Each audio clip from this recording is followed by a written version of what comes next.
Kalian sadar nggak, kerja di Indonesia tuh kayak main game survival.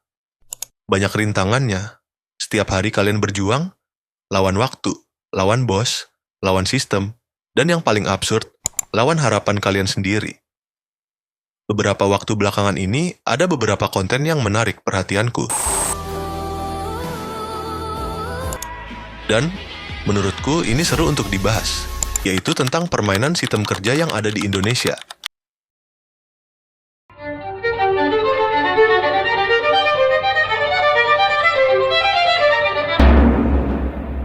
Sebelum lanjut ke ceritanya, buat teman-teman yang mau mengirimkan dukungan ke kita, bisa lewat Saweria dengan klik link yang ada di bio kita ya.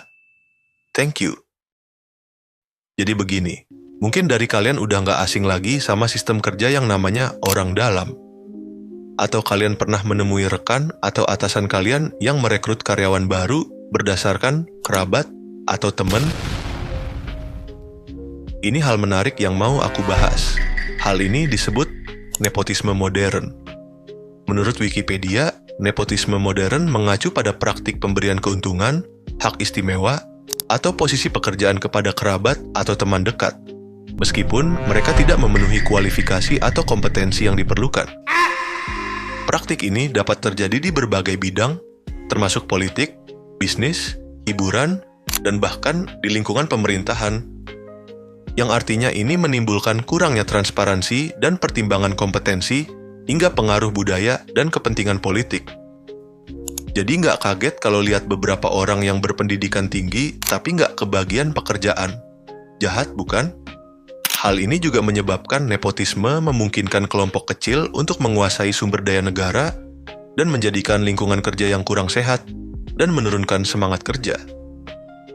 Belum itu aja, setelah kalian melamar pekerjaan, dan begitu kalian dapat kerja, yang datang pertama kali ke kalian bukan pengakuan, tapi surat kontrak. 3 bulan, 6 bulan, paling bagus setahun. Habis itu, diulang lagi. Kayak siklus toxic relationship. Miris ya? Ada hal lain lagi, kalian pernah dengar kerja outsourcing? Itu sistem paling absurd sejagat dunia kerja. Kalian bekerja di perusahaan A, digaji dari perusahaan B, dan kalau ada masalah, disuruh lapor ke perusahaan C. Karyawan multidimensi, tapi haknya dikit.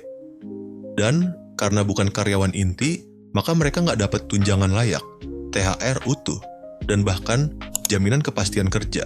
Bahkan kadang nggak dapat penghormatan sebagai manusia kerja. Dulu kita percaya, kerja rajin, loyal, nggak banyak nuntut bisa naik pangkat.